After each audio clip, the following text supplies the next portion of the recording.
An hour and 40 minutes. All right, so this is work energy. The nice thing is that people on the microphone can't hear the audience, so if you're talking or complaining or trying to make it really long, I can just keep teaching, and then that's your fault. So work energy, like I said, 3 of the sections from this set of notes are going to be review. So you'll find it's going to blast through pretty quickly. Work is defined as transfer of energy. Remember, energy cannot be created or destroyed. So if we're talking about a transfer of energy, this just means work equals change in energy. What type of energy? That all depends on the situation. So we'll get into that. We can also calculate the work done on an object by, instead of looking at change in energy, we can look at work equals force times distance. Does this force times distance look familiar? It's also torque. But notice they're doing 2 different things. One is transferring an amount of energy. The other is causing rotation. So yes, the equations are the same. The units are the same for work as they are with torque. However, they are not the exact same thing.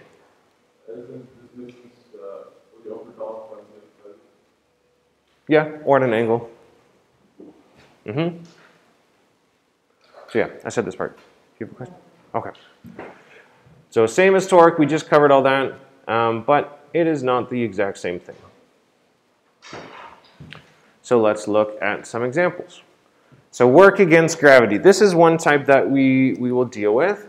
So we want to know how much work is required to lift a textbook from the floor to a height of 1.5 meters at a constant velocity. So if I were to look at the free body diagram of this, I've got Fg, I've got some force applied, and constant velocity means these 2 are equal. So notice, in this case, we said work equals force times distance, but what force are we doing to lift this book? And the question that we posed last year in Physics 11 is, do we look at the net force? Do we look at the force applied? Or do we look at force of gravity? We need to look at what is our force in this case. So for this, it's what work is required to lift.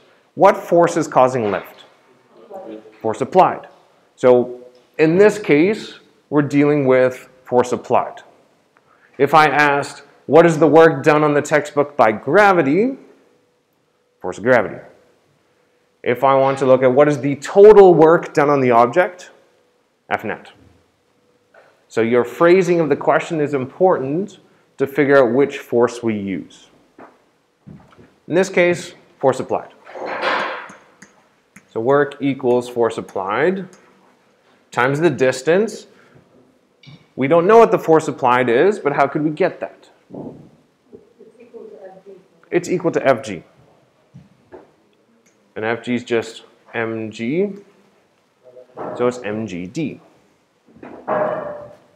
We have the numbers, mass, g is 9.8, distance, 1.5. So plug in all those numbers, you get 29.4 joules.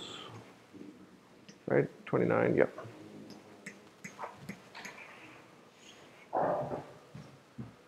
Pretty straightforward.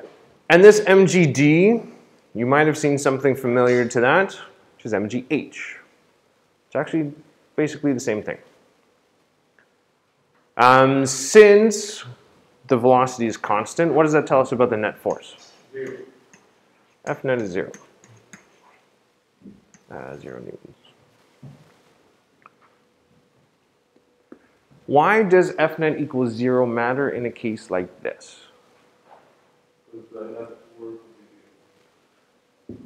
No. Yeah, so dealing with force applied equals force of gravity. So that's important there. And it also tells us what type of energy is changing in this situation. We're dealing with potential energy or kinetic energy? Potential, because it's not moving. It is moving. It's moving upwards. It's going upwards, so it reaches that point. So what, let me rephrase the question. So what's required to have a change in potential energy? What has to change? Your height or your position. So for potential energy to change, you have to be moving up or down. What has to change in order for you to have a change in kinetic energy? Velocity or speed. So in this case, it's constant velocity, meaning we have no change in kinetic energy. So we have to deal with potential here. So now let's look at this object. So how much work is done on a 4 kilogram medicine ball that is held at a height of 1.8 meters for 10 seconds? So we can do the exact same thing. Work equals force times distance. We have the mass, so we can figure out the force of gravity. Because again, Fg, force applied, these two are equal. So what force am I going to use in this case? Well, only force of gravity because these are equal. But I'd still use force applied in this situation. And what's my distance? Is it? Am I applying the force of gravity over 1.8 meters?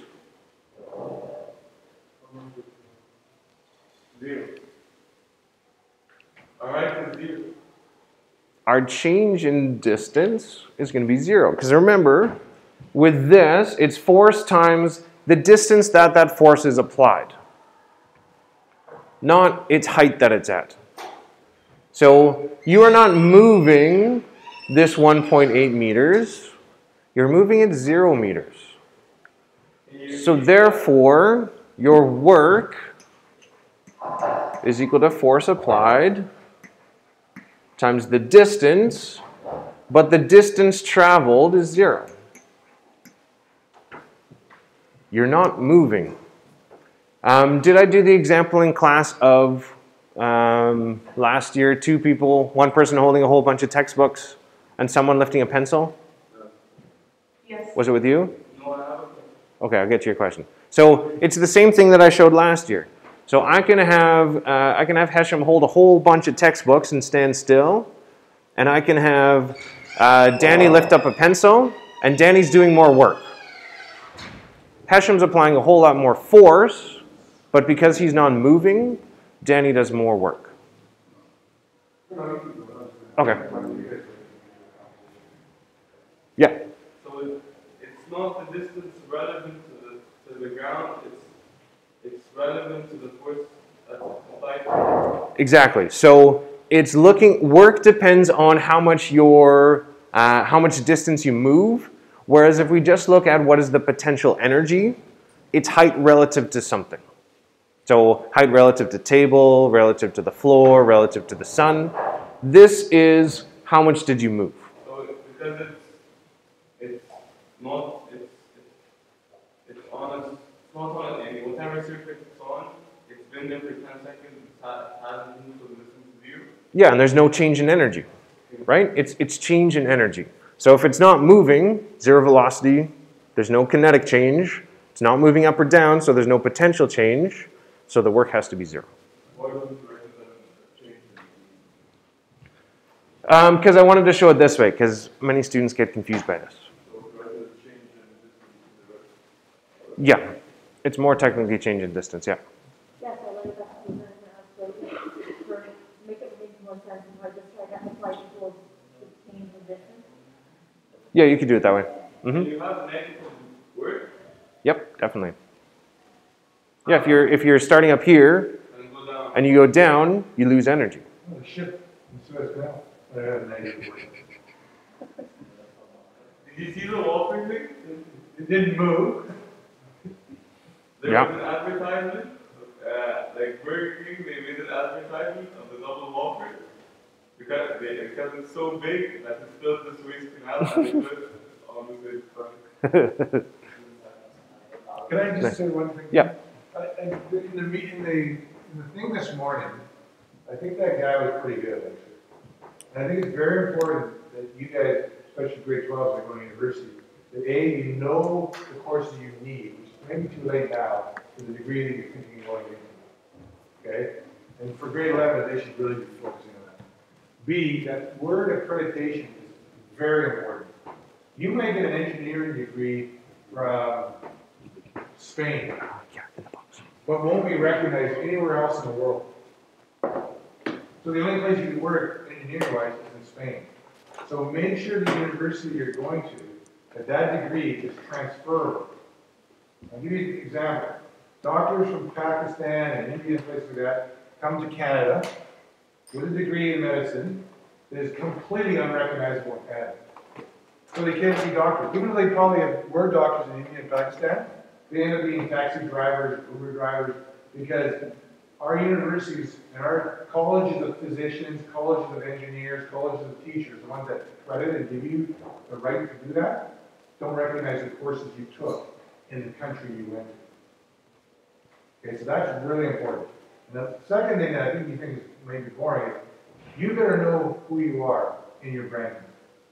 Because in your interview, whether it's your university interview or your job interview, they're going to ask you the question, what are your strengths? And they're going to want 3. Now, some of you may be bored with this, but if you can't rattle off 3 strengths very quickly and very succinctly, they're looking to the next employee. It's a competitive world on personality. Competitive. So, your marks will get you so far, who you are will get you further. Okay? So that's really important. Okay? So I know it's boring, maybe I'm belaboring a point, but I think now is the time for you to really start figuring out who you are, what you have to offer, and what you're going to offer a company when you graduate from university. Because you're done with high school in 2 months. Right? So your life is starting to really move forward now. Okay? Think about that going forward. I love this stuff. I wasn't very good at it, but I loved it. So going back to our example here with the medicine ball. So if you are holding something that's relatively hefty and you're holding it in that position, are you exerting energy? Yes. Right? It takes some work. No one goes to a gym and you do I don't go to the gym all that often. But if you hold something and you do that kind of exercise as opposed to lifting something, does it still require energy to hold that object? I'm sure there's a whole bunch of exercises that are specifically for that. So yes, energy is being used to hold a ball in position. Remember yesterday I saw someone that lift 160 kilos with one hand. Ugh. But like actually he held the bar with one hand and just lifted it. My squat, my jaw dropped. Mm-hmm. There are some crazy people who can lift crazy amounts.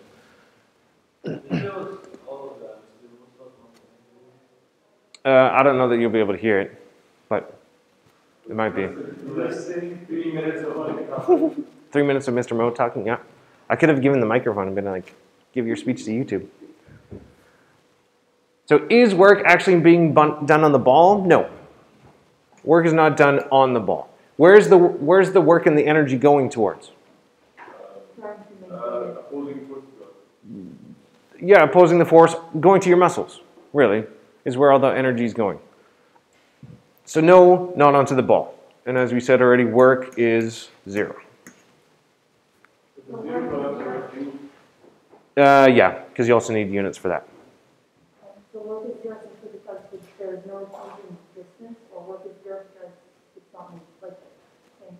Yeah, because there's no change in energy, and there is no, a part of that is no, the force is not applied over a distance. So you can apply any force you want, but distance is still 0. Okay, so let's try something like this. So this was actually in the notes from last year, but I told you to skip it, and now we're coming to this again. So we've got a plucky youngster is pulling a sled at a constant velocity.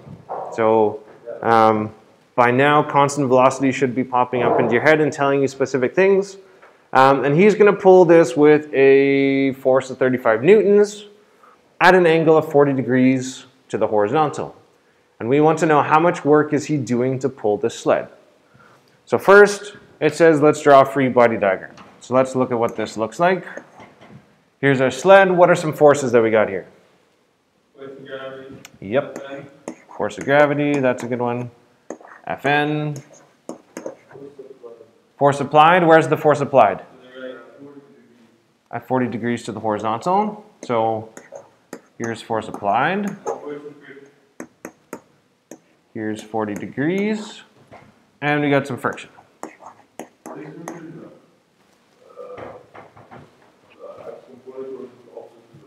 So friction is always parallel to the surface. So this is what our free body diagram looks like. Now notice with this, we've got some force with an angle. So we need to determine which set of coordinates are we going to use. In general, it's normally just what's parallel and perpendicular, but in this case, it happens to be x and y as well. So if this is constant velocity, what should that be ringing in your head? Yeah, forces are balanced. So all forces are balanced. Forces left and right are balanced. Forces up and down are balanced. So from this, we can say two things. We can say force of friction is equal to force applied in the x direction. That's one thing we can say. We can also say that the force is up, which is Fn, plus force applied in the y direction is equal to Fg. Danny, you with me? So these are two things I can write out. I did this even without looking at what the question's asking me to do, because you know this is going to pop up somewhere. So we want to know how much work is done. So let's look specifically at that now. So work is force times distance. Are we told anything about a distance? Yes. So which force are we going to need to use in this case? Force applied. All of force applied? No, yeah. Just the x, because it's in the direction of motion. So need to make more space here. So it's force applied in the x direction times distance. So did we need all this stuff? Not really. However, we can figure this out. Because I know what force applied is, I know I can figure out the x component. Yeah? How is it only force applied x when the person who's pulling the sled is also pulling it from the y aspect? So that's a good question. So why does only the x component matter when I have some force applied in the y direction? He's pulling it upwards just as much as he's pulling it horizontal. So let's think about this to the two extremes. So if I were to simply pull in the x direction, so force applied in the x direction would just be force applied. And that's what we've already seen with different questions for this. However, if my force applied was purely in the y direction, It would go up. well, if it's a constant velocity, that means that Fn plus force applied equals this, but it's still not accelerating. So then we'd have no horizontal displacement. Right? It would just be up and down. So these would cancel out and we'd have no movement, which my force or my work would be 0. So we only care about the x direction because the x direction is the movement direction. If we're talking like about a soccer ball that's kicking upwards but on like an angle to the right, I would use that applied to the y. That one's a different case because we're moving at some direction instead of having your forces balance out and cancel. So if you'd have something that's launched at an angle, we'd have to use that full applied amount because neither the x or the y are going to be canceled out. In this one, my y gets canceled by Fg. So that's why I'm only doing the x component.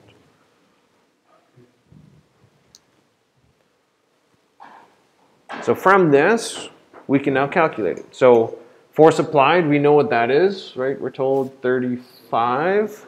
No, but 35 is the overall. Yeah, so that's the hypotenuse here, times cos 40. And then that's going to be all times the distance, which equals 20. So this gives you 536.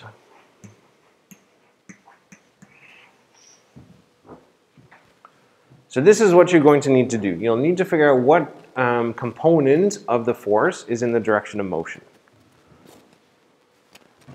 So the rule for this, this is a lot of writing. When finding work done on an object,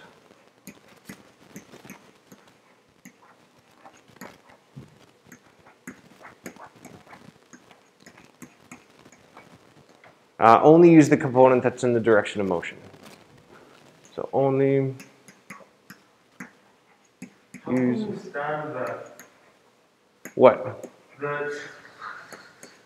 I'm just gotten used to it. I also have 2 little children. And you know, with little children and the toys that they just play the same noises over and over again, you get used to tuning noises out. And that is in the direction of motion. So, and I normally don't write direction, don't write all that much at a time. Thank you.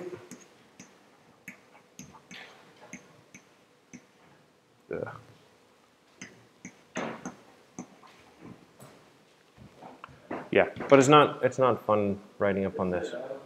Yeah. Motion, yeah. But going that the right up is going to right hand up. Why Yeah. So think about like if you pull something. Yeah, yeah. So like if I have this, yes, I'm pulling it upwards and to the right, but it's only moving to the right. So I just ignore the y component because it gets canceled out.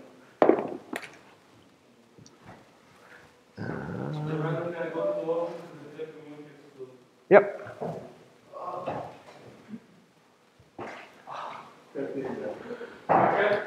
Anyone still writing this? You what? You have to break down FG1 into 2 different components, metal part and the weight. Can do all these, like the smaller part on a separate piece of paper? Yeah, well, you can write it on the side here and just show me what you're doing. And on the piece of paper, like 3 components. Sure, yeah, as long as you staple it all together.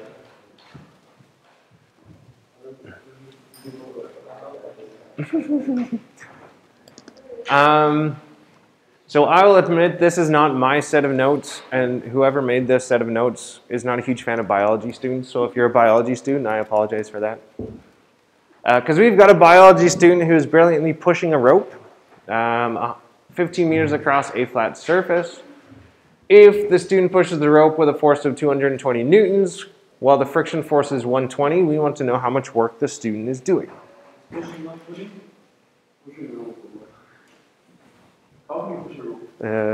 That's the joke.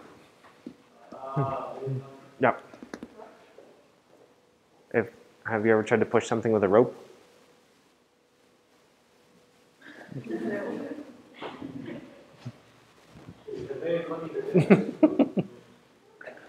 Like I said, it's not my set of notes.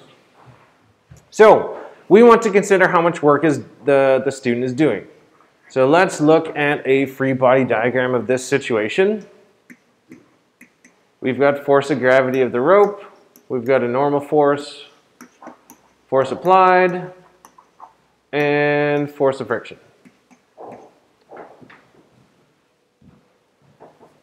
So if we're looking at how much work the student does, am I looking at F net or am I looking at force applied? Got one person saying applied, 2 people applied, 3 applied, 1 F net. And are we using F net or force applied in this situation for work that the student is doing? Okay, so I've got 4 to 1 and then a few that don't know. That's okay. So let me rephrase the question. Which force is the student doing on this object? Force applied. So if we want to know the work that the student is doing, we need to look at the force that the student is applying. So I'm not looking at what's the total work done on the object, because that would involve an F net. If we're looking at what is the work doing by the student, we look at force applied.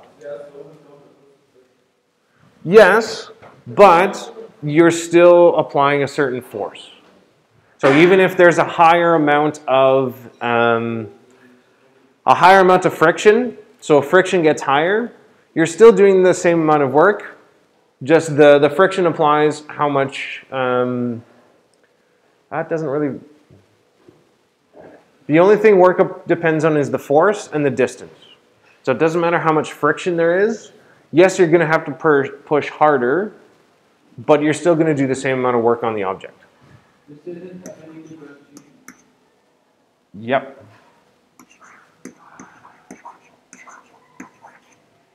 So I've got this. We're dealing with just force applied, which is 220 times 15. So 3,300 joules.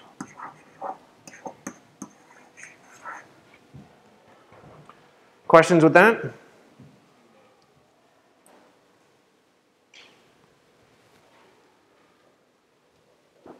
So rule, when finding the total work done on the object,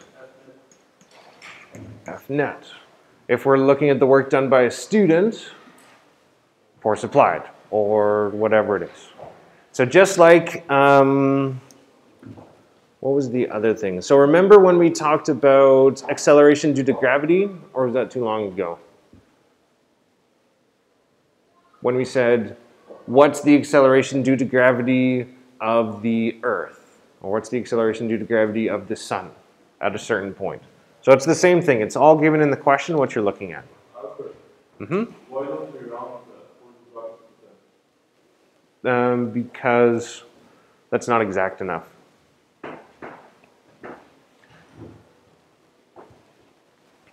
Okay. To scale or not to scale? Scalar. So work is a product of a scalar and a vector. But what do you think? Is work a vector or a scalar? No. Well, let's think about it. In any of the questions, did we say work with a direction? Which one has that direction? Scalar. Vectors have to have direction. When in doubt, think speed, velocity. Speed, scalar, no direction. V, vector, velocity has direction. However, work can be positive or negative. So it all depends on the change in your energy. So let's think about this. Oh, this is different than my set of notes. So a car accelerates from rest. So am I going to have positive work or negative work? Positive. Think about final energy minus initial energy. I end up with more kinetic than what I started with. So this is positive.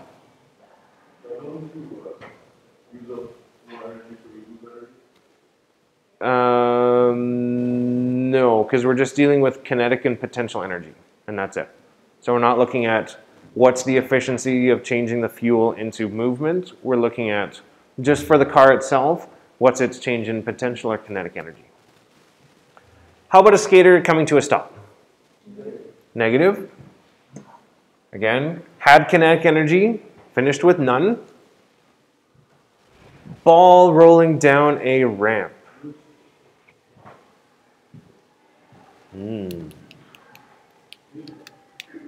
What's that?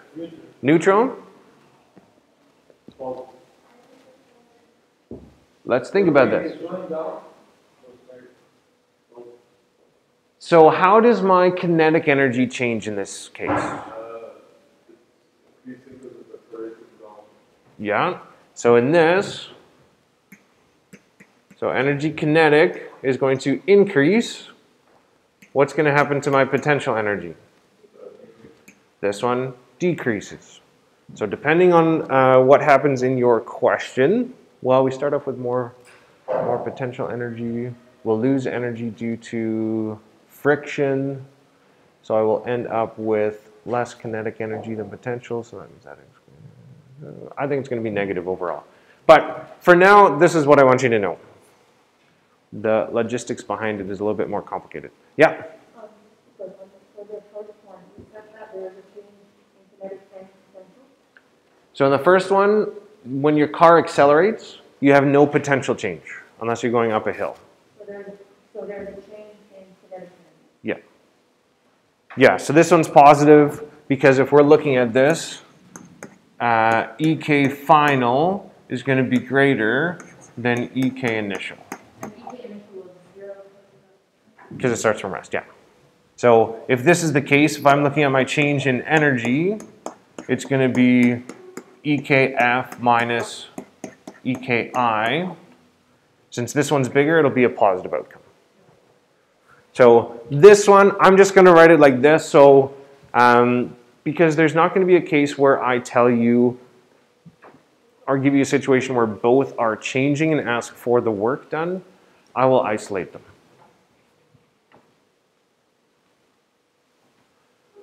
So how about this? Pushing a curling rock down the ice.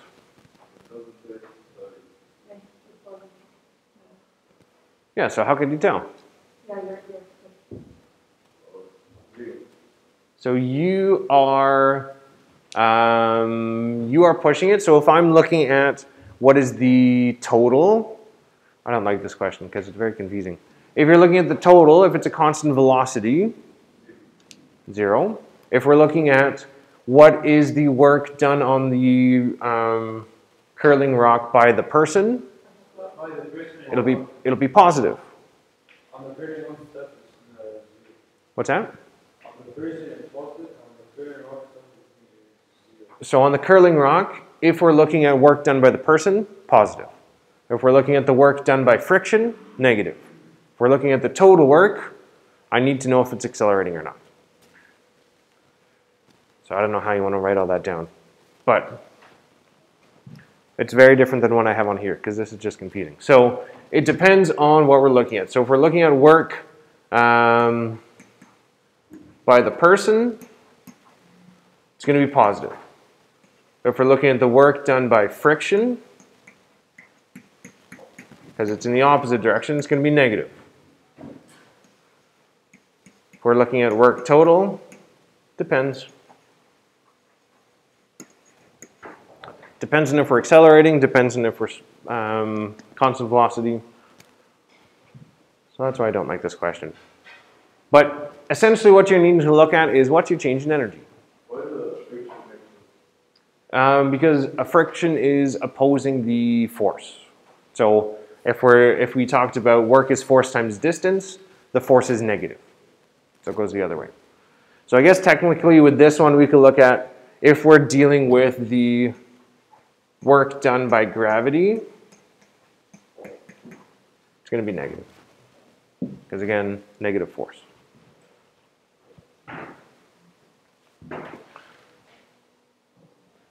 So we can consider work is negative when, there's two things we can look at. When energy final is less than energy initial, or force is in the negative direction.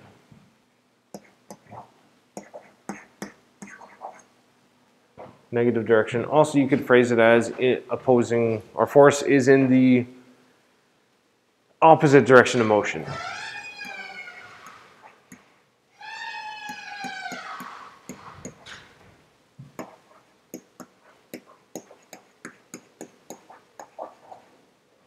Direction. Yeah. Oh, yeah.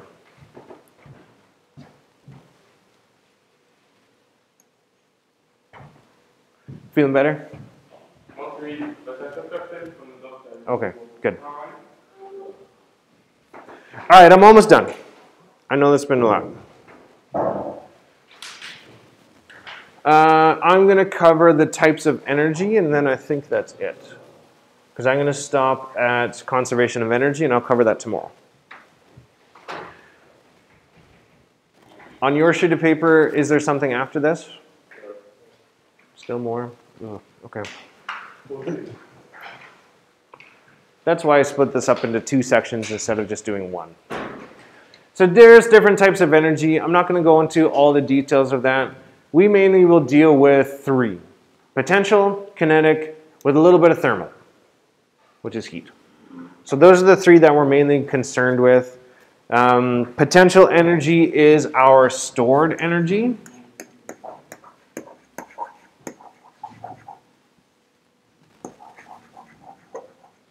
So what would be an example of something that's stored energy?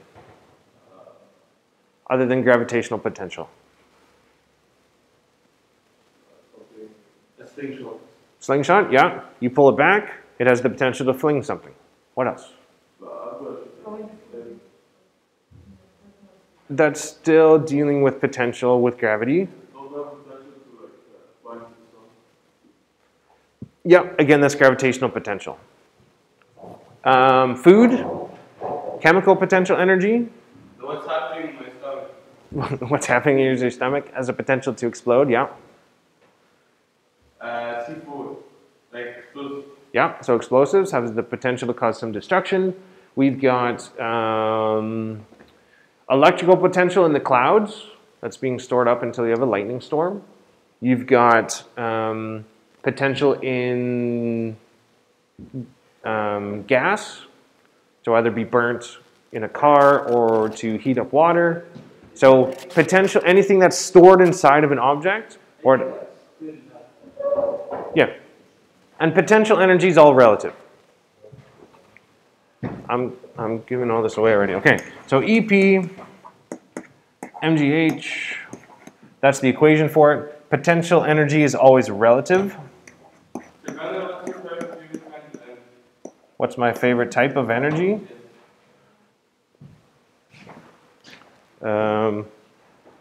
Well, based on the fact that I've taught potential and kinetic and thermal for so long, I find those really boring. I find more, probably chemical potential energy is the one that is the most exciting. I don't. But it was fun when I did. When you do, like, in general, you can do it. Yeah, I mean, food is chemical potential energy. That's always enjoyable. What does the potential mean? So potential. Think about if someone has potential, what does that mean? They have the ability to do something with their life, with their skills, something like that. So, but yet they're not there yet. Mm. Yeah. So food has energy stored in it, which has the potential to give you energy, whoever eats it energy. Can be negative. I reach you. Like it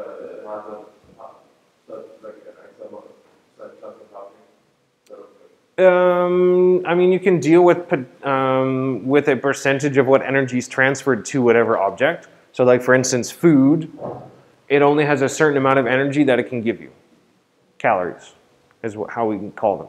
So, some have your body is better able to break it down and convert all that into energy, whereas other types of food, part of it gets turned into waste. So you have, say, something like celery. Celery actually gives you negative calories. So you lose energy trying to burn off the celery.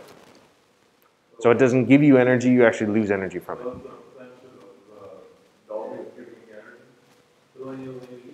What do you mean?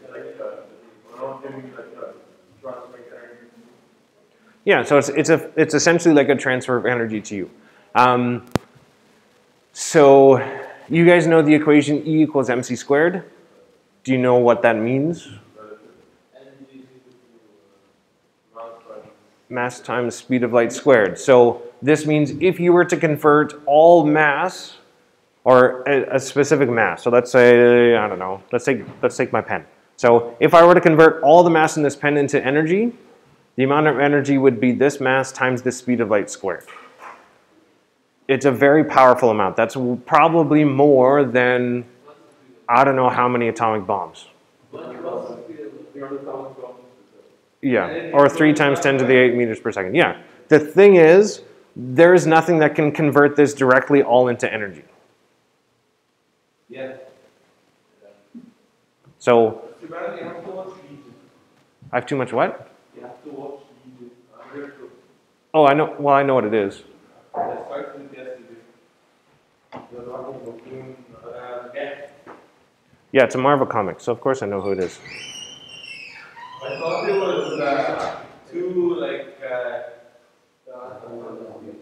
confusing in the first episode, but then when you start to understand the story behind it, it makes it.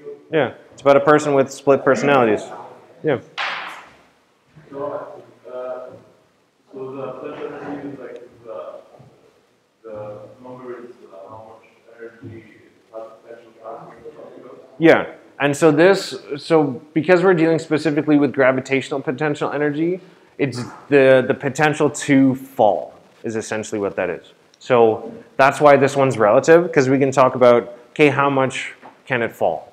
So we could talk about something from here, it has potential to fall to the level of the desk. But then it also has potential to fall to the ground. But then it also has the ability to fall to the center of the Earth. But then it also has the potential to fall towards the center of our galaxy. Or towards the center of the universe. Yeah. So that's why it's all relative. It has the potential to move to many different areas.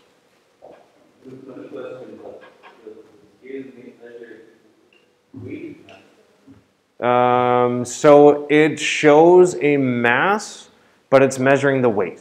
The weight. Yeah, it shows mass. What's that? Potential kinetic energy?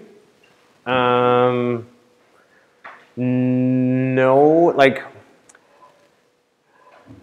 potential energy has the potential to turn into kinetic energy. It's just not specifically phrased as potential kinetic energy. And then kinetic, so this is just energy of motion. Yeah.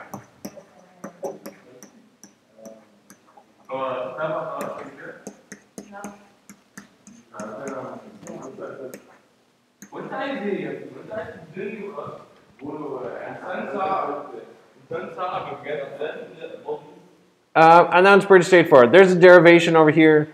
You don't need to know it. If you want to learn it, go for it. But you don't need it. And that one's pretty just self-explanatory. If something moves, it has kinetic energy. Good with this?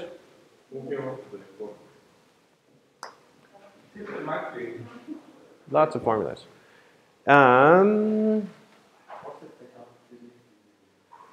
Do I...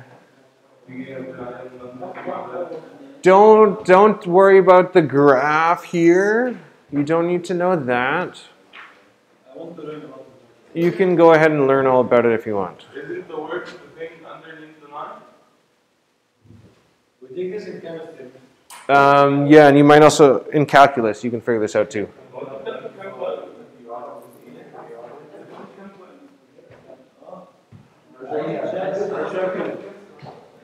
I'm not going to show you the derivation of this.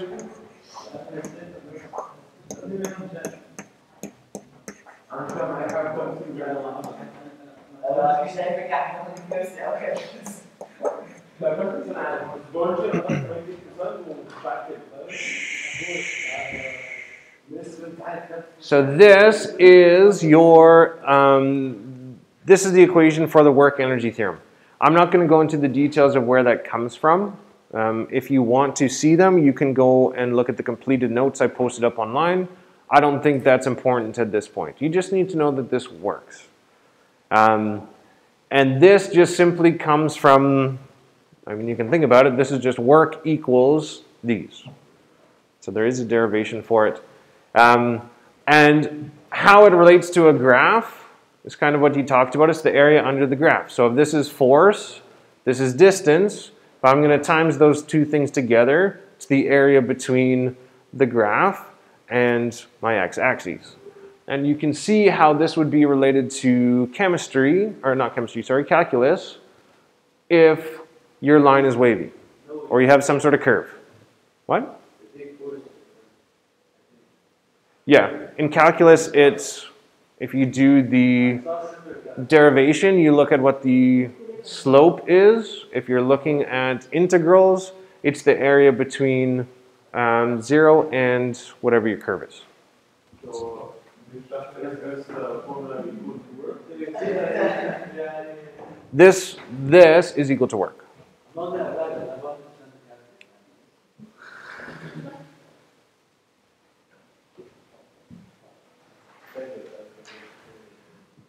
We'll see how that 100% fares once you get into university.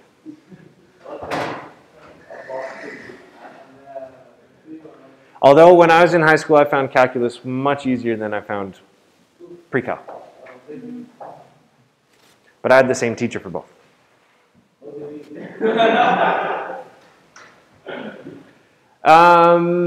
This one's pretty straightforward. You're just going to use distance Fn. I'm not even going to get into that. I'm going to give you these equations, then I'm done. So let's summarize everything into some nice equations. So work total.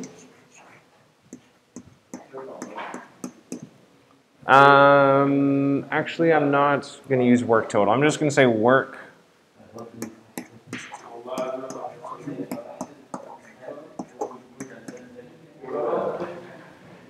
Here's one thing.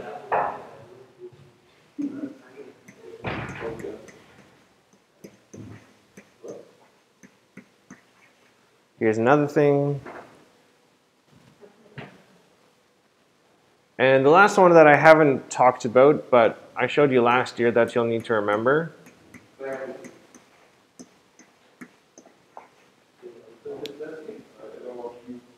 Yeah. You did not take this with Mr. Ryan. We did. You did not. I am guaranteed that in chemistry you never saw the force of friction. I'm pretty sure you saw Q equals MC delta T. And that's what I also taught you last year. That was the hardest quiz I've ever taken in my life. Really? How did they do it? Did you take Chem 12? I think Chem 12. Imagine if you took Chem 12 with Mr. Ryan.